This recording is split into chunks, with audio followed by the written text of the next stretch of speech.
It was supposed to be a celebration.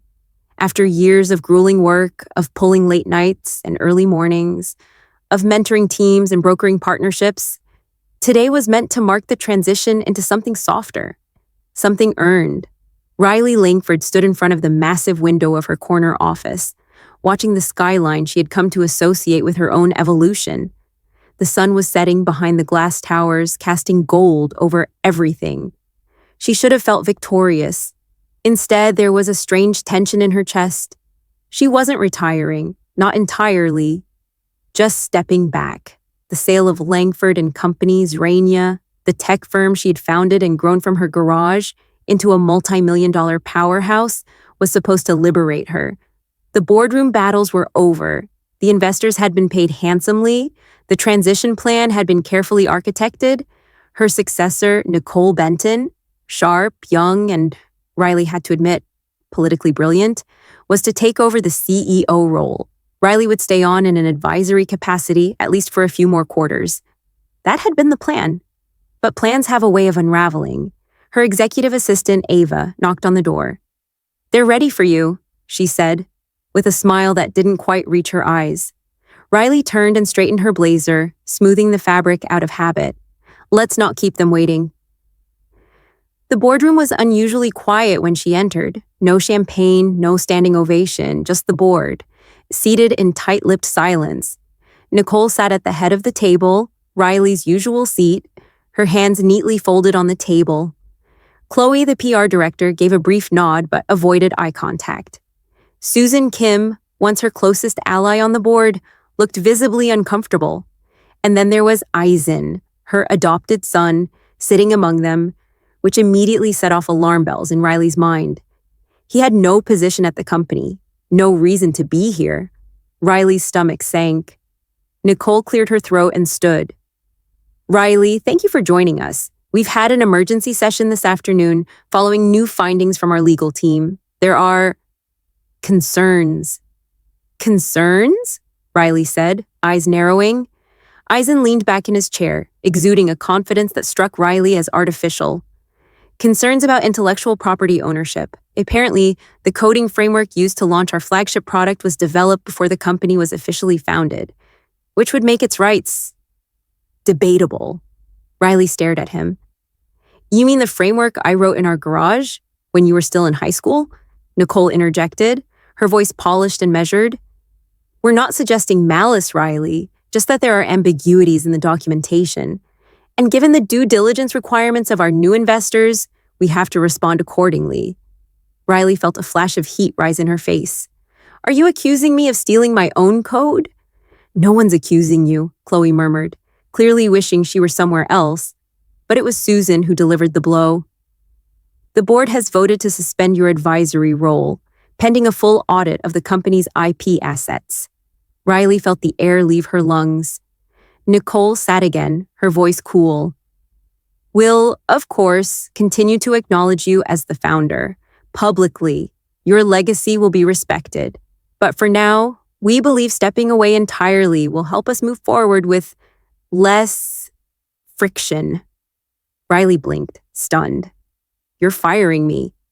A brief silence hung in the air before Nicole replied, "Let's call it a strategic separation." And just like that, the walls of Riley's legacy began to tremble. Outside the building, Riley moved like a ghost through the lobby, her mind still reeling. Eisen caught up to her on the sidewalk. "Don't take it personally," he said. "It's just business. Things change. You always told me to adapt, right?" Riley stopped walking and stared at him. "You were in that meeting. Why?" He smiled faintly. "I was invited. Nicole thought I might offer a helpful perspective. You've never worked a day in this company." "Number?" "But I lived in its shadow. Doesn't that count for something?" Riley was too stunned to reply.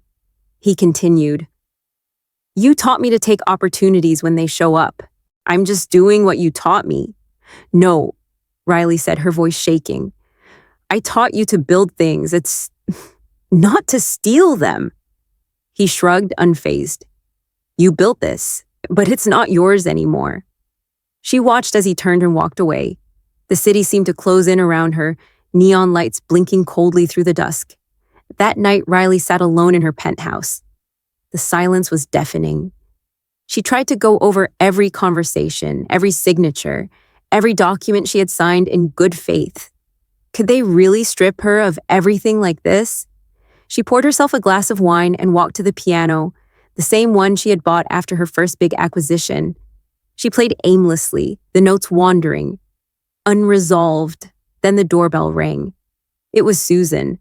"I shouldn't be here," she said immediately, "but I had to talk to you before the press release goes out tomorrow." Riley opened the door wider, but her body remained stiff. "I didn't know Eisen would be there," Susan said, "but Nicole orchestrated this. She thinks the company needs a new image. She's been quietly building alliances. I didn't vote against you, Riley, but I didn't stop them either." Riley didn't speak. She let the silence fill the space between them like smoke. Susan sighed. "You still have resources. You still have legal options. Just don't let them erase you." Riley gave a slow nod.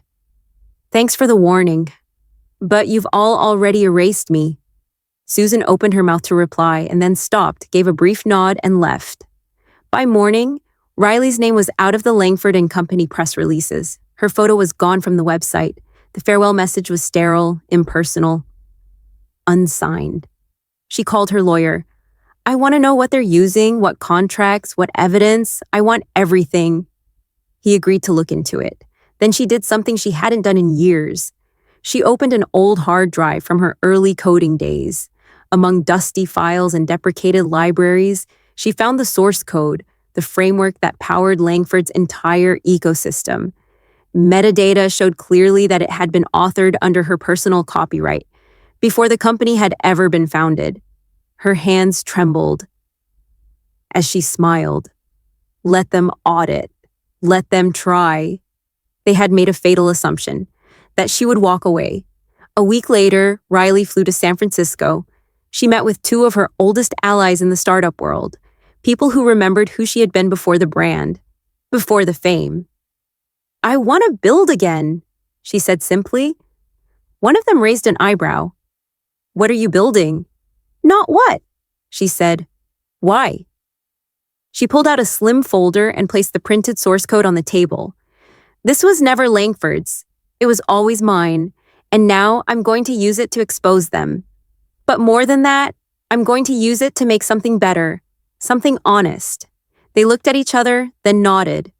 "Count us in."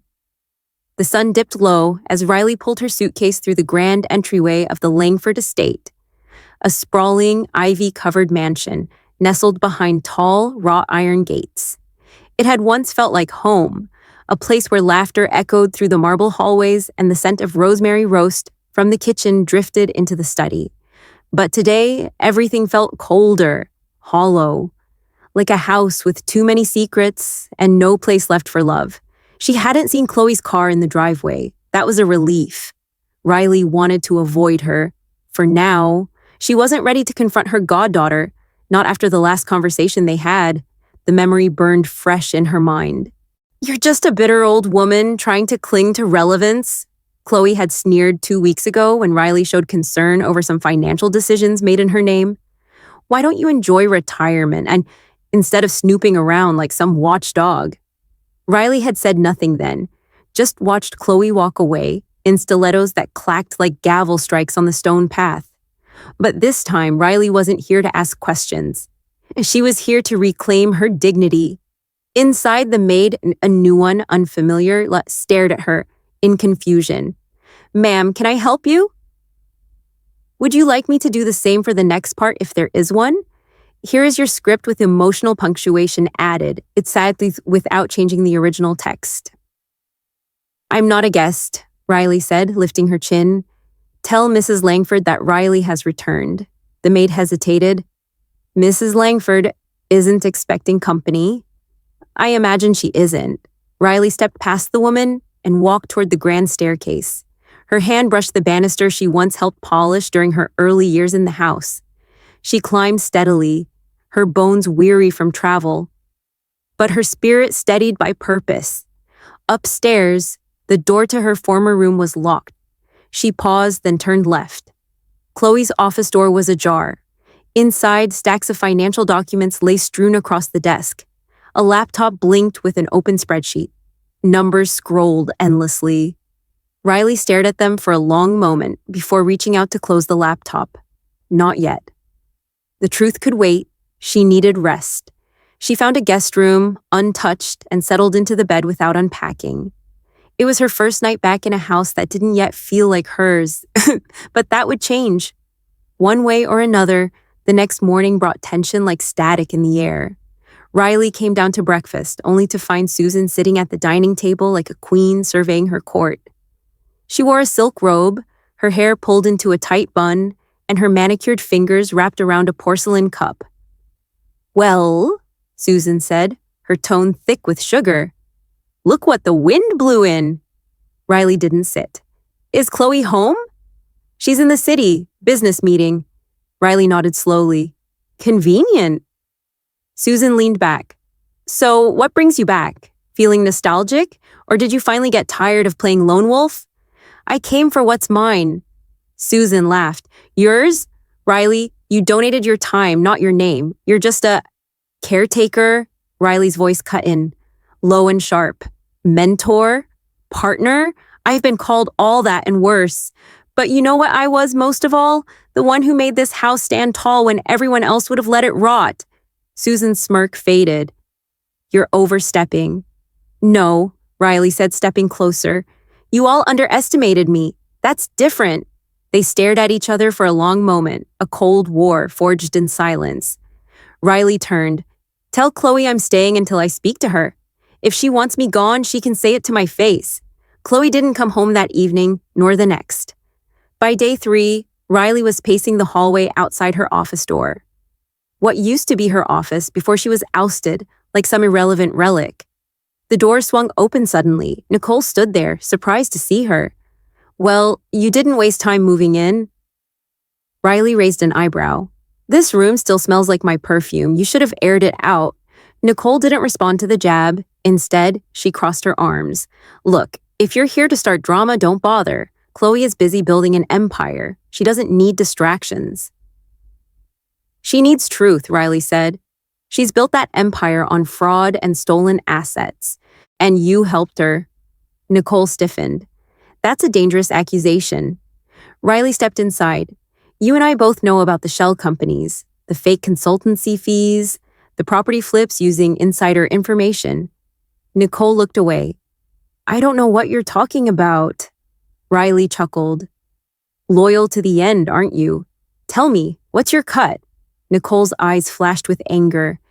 "You're bitter because you were left behind. That's not my fault." "No," Riley agreed. "It's mine for trusting the wrong people." She left without another word. That night, Riley poured herself a glass of wine and sat by the grand piano in the lounge, her favorite room. The one place in the house where silence still felt sacred. She pressed one key, then another, a slow melody built from memory and grief, from betrayal and resolve. Halfway through her improvised symphony, she heard footsteps. She didn't turn, just kept playing. "You always played when you were upset," came Chloe's voice. Riley kept playing. "Why are you here, Riley?" Riley stopped. "Because you threw me out without a word. Because you wanted me erased. You left. I retired. I didn't disappear." Chloe stepped closer. Her voice was quieter now. "We didn't know what to do. You were so insistent on keeping control." "I was protecting everything we built." "No," Chloe said sharply. "You were obsessed. You couldn't let go." Riley finally turned. "I let go of many things, Chloe. My pride, my comfort, even my name when I signed those papers. But I will not let go of the truth." Chloe's gaze faltered.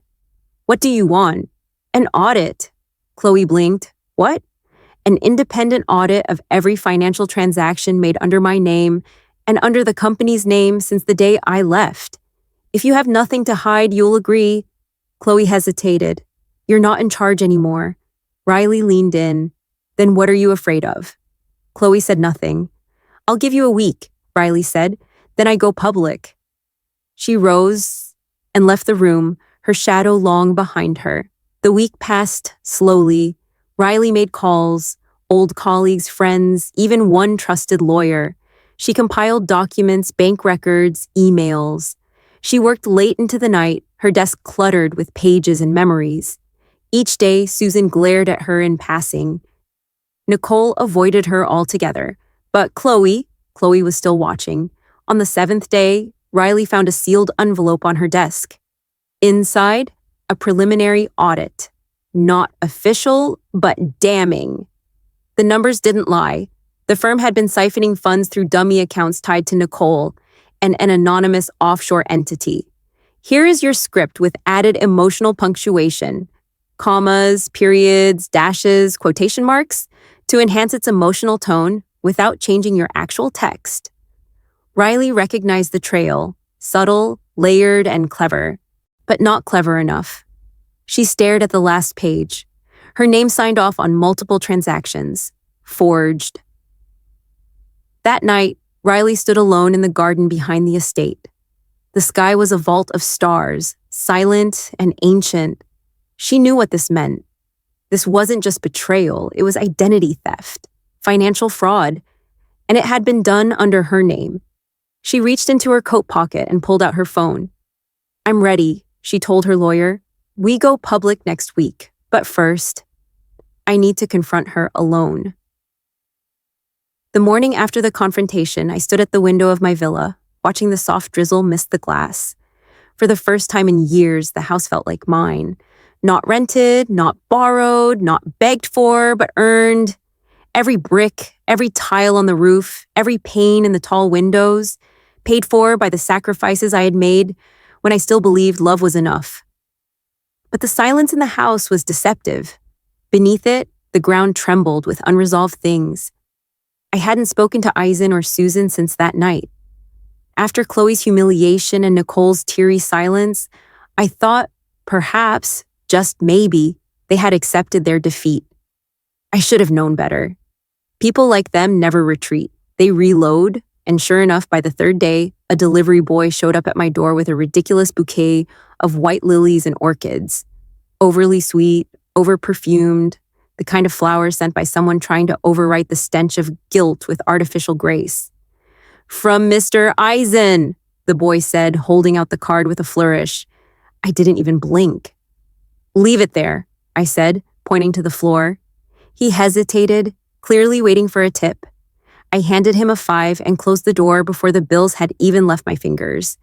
Then I picked up the bouquet, marched into the kitchen, and dumped it directly into the trash can. The flowers tumbled in like a parody of love, delicate petals sinking into yesterday's coffee grounds and eggshells. I took a picture and forwarded it to the front desk. "Please do not accept any more deliveries from this sender. Also, kindly make sure he sees this photo. Thank you." It wasn't just rejection. I wanted him humiliated. Eisen didn't try again with flowers. Number he tried with performance. By the next morning, he was camped outside the gated entrance to the community, dressed in a soggy coat, holding a ridiculous sign that read, "Forgive me, Mom." Rain streaked down the letters in thick rivulets, washing the ink into illegible smudges.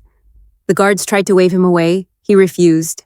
That evening, I watched him from the car window as my new chauffeur, Samuel, pulled through the gate. Eisen stood just outside the property line, theatrically soaked, eyes pleading like a stray dog waiting for someone to open their door. I didn't react. The next day he returned, and the next, each appearance more pathetic than the last. One time he actually knelt, on the sidewalk and cried, "Mom, please, I was wrong." The theatrics did nothing but harden me. Every sob, every fake repentance felt like a twisted echo of the real pain I had carried for years. Except mine had been silent, buried beneath unpaid bills and ignored dreams. After a week of his nonsense, I hired Samuel full-time. Each morning, he picked me up from the villa's garage, and each evening, he returned me the same way.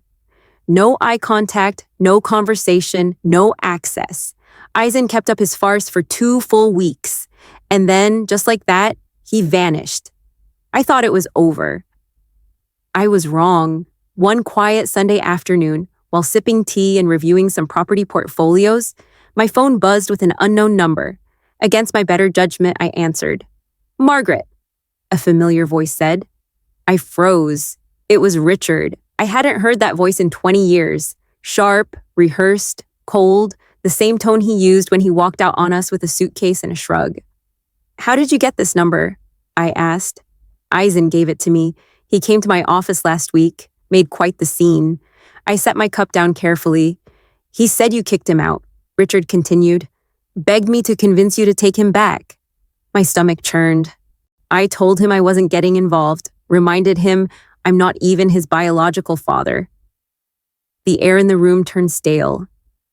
"He refused to believe it," Richard added. "Accused me of lying. Said you and I were conspiring against him. So I agreed to a paternity test just to shut him up. And it proved what I told him. I'm not his father, but I didn't say anything else. I kept our secret.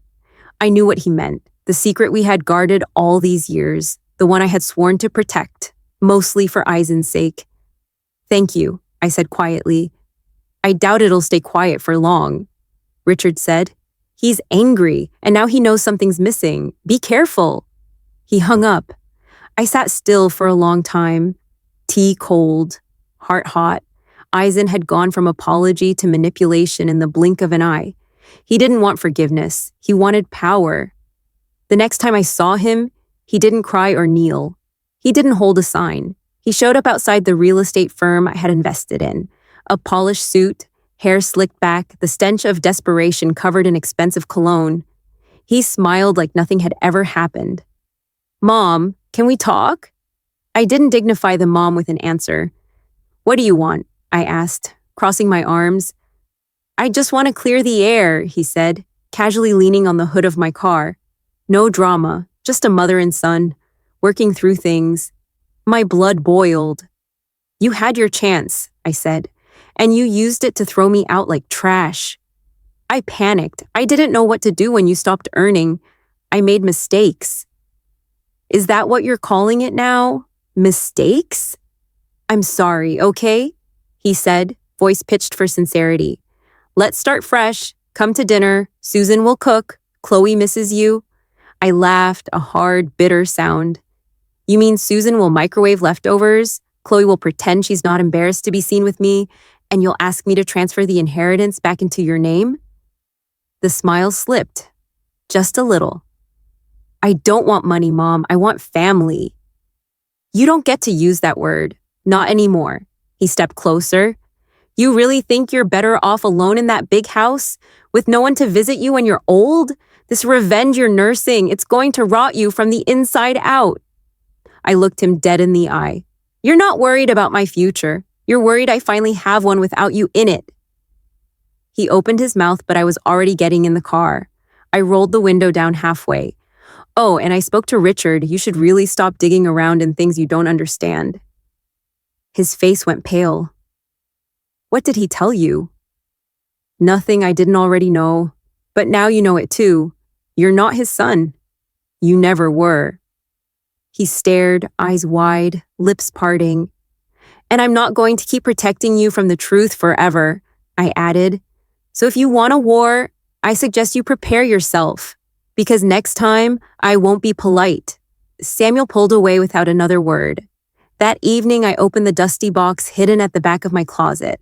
Inside were faded photographs, old hospital forms, and the only document that mattered now, the one with Eisen's original name and the place of birth. Here is your script enhanced with emotional punctuation. No text has been changed, only emotional depth has been added, using punctuation like commas, periods, dashes, quotes, and spacing. Abandoned. Unwanted. Left in an alley behind a clinic with nothing but a scrap of paper saying, "Please love him." I had loved him, more than his own mother ever did. I had raised him, fed him, protected him from everything, even the truth. But maybe that protection had been a mistake. Maybe all my silence had created the monster now knocking at my door with fake apologies and legal threats. He thought he could manipulate me into silence, into surrender. But he didn't know that I wasn't afraid anymore. I had already lost everything once, and I had rebuilt. This time, I would build on solid ground. The sun broke through the clouds the morning after Susan's dramatic exit, casting long shadows over the garden paths of the villa estate. I stood by the large window in the breakfast room, sipping coffee that had long gone cold. My thoughts were not with the morning breeze or the jasmine blooming outside. They were tangled in the ugly aftermath of truth spoken aloud. The day before, I had burned bridges, some that were never meant to be crossed again. But instead of regret, I felt clarity. The air felt cleaner, my back straighter. The weight of silence I had carried for years was finally lifted. Still, the quiet didn't last long. By noon, Eisen had made his move. It started with a knock at the concierge's desk. The staff buzzed my private line. "Ms. Langford, Mr. Eisen is here. He's not entering per your instructions, but he asked us to inform you of his presence." I didn't answer immediately. I looked out toward the gates of the estate and saw him, a sad figure in a designer suit, holding a ridiculous bouquet of lilies and roses. Again with the flowers, again with the theatrics. No deliveries from him. I reminded the concierge and sent him the message. His mother isn't home. "Understood, ma'am." The line clicked off. By that evening, Eisen had posted a carefully edited apology video online. Him in a hoodie, tears shimmering in his eyes, speaking to the camera about how family misunderstandings can spiral and how he still loves the woman who raised him. Thousands of comments flooded in, split between sympathy and outrage. I didn't watch the video, just the headlines. I wasn't going to let him manipulate the world the way he once manipulated me. But he wasn't finished. 2 days later, a black town car rolled up to the main gate. Inside was Richard Langford, my ex-husband and the man who had abandoned both me and the boy I raised as our own. My stomach turned when I saw his name on the visitor list, but curiosity won. I allowed him entry. He arrived holding nothing, no gifts, no apologies, just the same smug confidence he wore when he walked out of our marriage 22 years ago.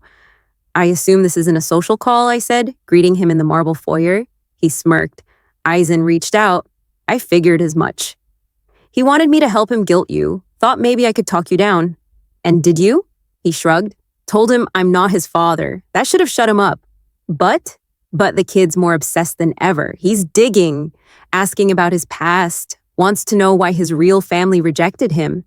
I stiffened. "And you?" I kept my mouth shut, like we agreed. There was a long pause. I stared at Richard's lined face, trying to summon any remnant of affection. I found none.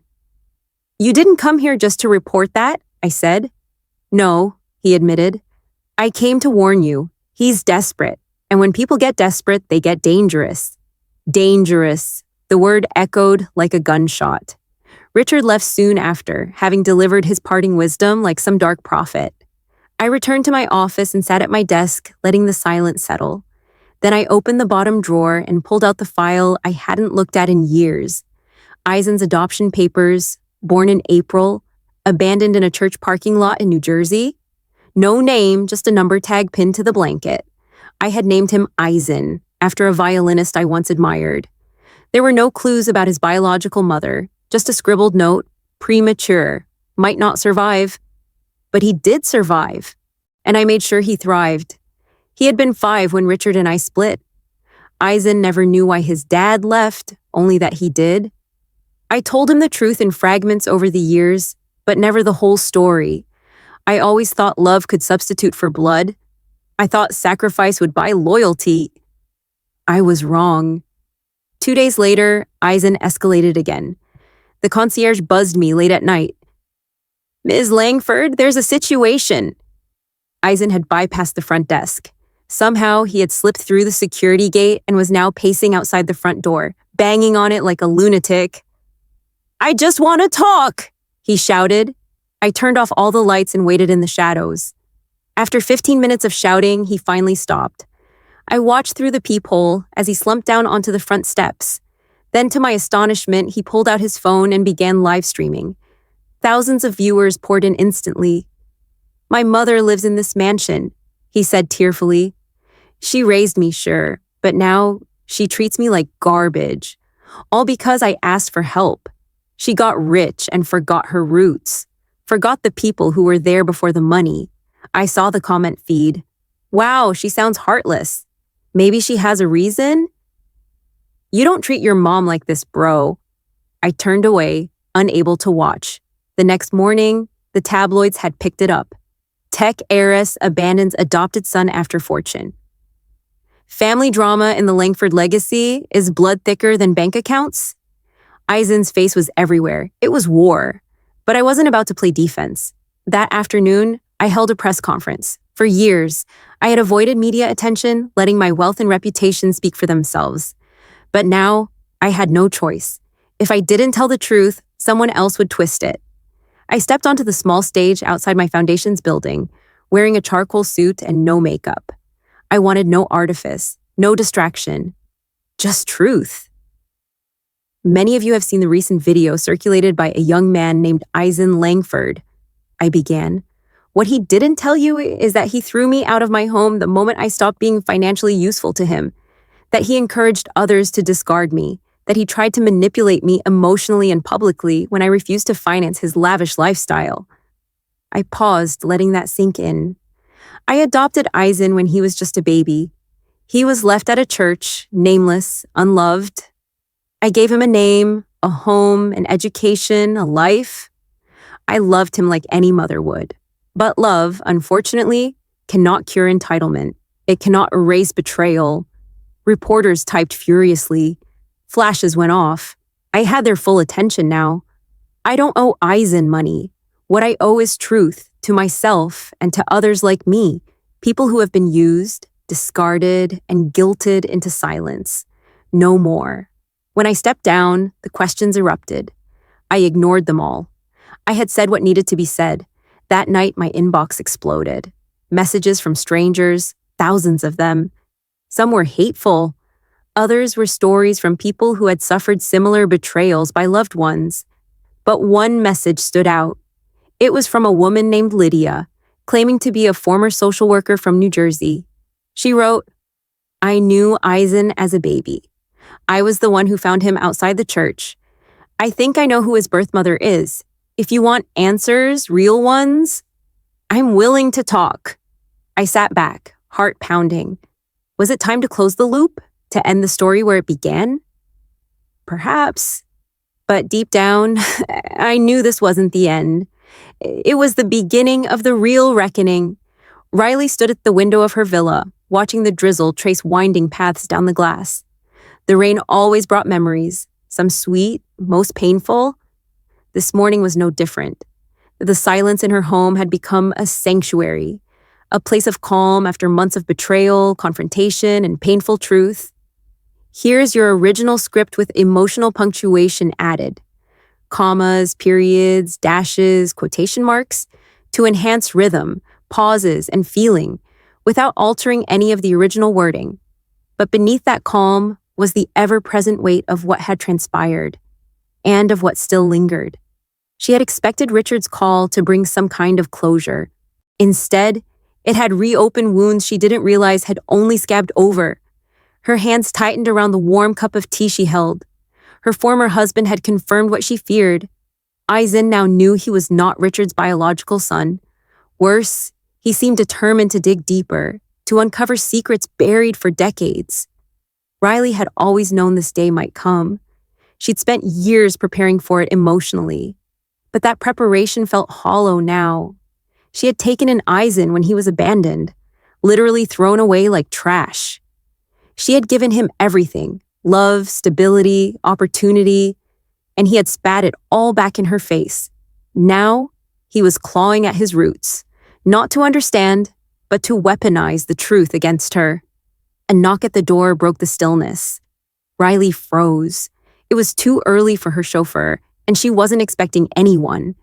Her security detail was trained to intercept unannounced visitors, yet she hadn't received a call. Another knock, firmer this time. Cautious, she moved to the intercom screen. Her heart lurched. It was Eisen. Soaked to the bone, he stood with a single crumpled paper bag in hand, his face a mask of desperation. The sight of him no longer stung with guilt or nostalgia. Instead, it triggered a cold calculation in Riley. He was here for a reason, and she would not open the door unprepared. She pressed the speaker button. "Why are you here, Aizen?" He looked up startled. "Mom, please." "Just 5 minutes, that's all I ask." She considered him. "Last time you wanted 5 minutes, you tried to blackmail me. You threatened to sue. You leaked rumors to the press. So forgive me if I don't rush to embrace you." He held up the bag. "I brought something from the past, something I need to return." Riley's gaze flicked to the bag. A trick? A camera inside? A stunt for social media or something worse? But something in his eyes, some flicker of old truth, made her relent. She buzzed the gate. He entered quietly, his soaked shoes leaving trails on the polished marble. Riley stood at the far end of the foyer, arms crossed, a wall of ice between them. "What's in the bag?" Wordlessly, Aizen reached in and pulled out an old worn sweater, small, ragged, hand-stitched. Riley gasped. She hadn't seen it in decades. It was the first thing she had ever bought for him. He had been just 3 months old when she wrapped him in it, the night she brought him home from the orphanage. It still smelled faintly of lavender and powdered milk. "I found it in storage," Aizen said softly. "I kept it all these years. I thought it was from my real mother." Riley's expression softened just a fraction. "It was from your true mother, me." "I know," he whispered. Silence fell. The only sound was the rain tapping against the glass. Then he dropped to his knees. "I am sorry. I don't expect you to forgive me. Not after everything I've done. I was angry, confused. I wanted answers, but I destroyed everything that mattered." Riley didn't respond. Her mind was a cyclone of emotions. Anger, heartbreak, cautious hope. He looked up at her. "I met someone," he continued. "A woman who claims to be my birth mother. She found me online after some of the stories came out. She's not what I expected. Homeless, bitter, broken." Riley inhaled sharply. "She told me the truth. That she abandoned me in a dumpster because she was on drugs. That she didn't want a child. She only came forward now because she thought I might be famous or rich." Riley's chest tightened. "I was just a paycheck to her. But you were the only one who ever loved me, and I destroyed that." He hung his head. "I don't deserve anything from you, but I needed you to know the truth." Riley's voice, when it came, was low and trembling. "You were my life, Aizen. I gave everything for you, even when your father left. Even when I worked 80-hour weeks, just to keep the lights on." She stepped forward slowly. "I never told you where you came from because I didn't want you to feel abandoned. I wanted you to grow up believing you were chosen. Loved." He looked up at her, eyes red with tears. "You were right to hate me," she said. "You were right to be angry, but what you did, how you tried to ruin me, it wasn't about the past. It was about entitlement, arrogance, cruelty. You didn't come for answers, you came for blood. I know." She paused. "I want to believe you're sorry. But this isn't about forgiveness. This is about healing, and that doesn't always mean reconciliation." Aizen nodded. "I'll leave, if that's what you want." Riley took the sweater from his hands and clutched it to her chest. "I don't know what I want," she whispered. He stood slowly and moved to the door. As he reached for the handle, Riley called out, "Aizen." He turned. "Take care of yourself." He swallowed hard and gave a nod. Then he was gone. That night, Riley couldn't sleep. The sweater lay folded on her pillow. She had imagined so many versions of that reunion, and yet none of them came close to the pain and relief she now felt. But there was still one thing left to do. The next morning, she sat at her desk and opened her laptop. She began to write, not a blog post or a press release, but a letter, a final statement. "To the public and to the people I once called family, I have remained silent long enough. You've heard the rumors. Some of you even joined in the chorus of judgment. But now you will hear my truth. I am not ashamed of the choices I made to protect myself. I was discarded, ridiculed, and manipulated by those I trusted most. And yet I rose, not out of vengeance, but out of necessity. To the son I raised, I forgive you, not because you deserve it, but because I refuse to let bitterness define me. To those who tried to destroy me, your actions exposed who you truly are. I will no longer hide in shame or silence. I will build the next chapter of my life, not on pity, but on power, purpose, and peace. This is not a goodbye. This is a rebirth. She hit publish. The post went viral within hours, not because it was dramatic, but because it was honest, raw, redemptive. Support poured in, old colleagues, strangers, women who had faced similar betrayals. Even media outlets reached out, asking for interviews. But Riley declined them all. She didn't need to explain herself anymore. She had spoken, she had survived. And now, she was free. 2 months later, Riley stood before the glass doors of a newly opened tech incubator in the heart of the city. The sign above read, "The Langford Foundation, for women who build." Inside, rows of young women worked on prototypes, pitched investors, wrote code. Riley had funded the entire thing with her inheritance and her own savings. This was her legacy, not the scars, not the betrayal, but the resilience. As she walked through the space, a young woman approached her. "Miss Langford, we're ready for the ribbon cutting." Riley smiled. "Let's begin." As the cameras clicked and applause rang out, she held the scissors high, not as a woman scorned, but as a woman reborn.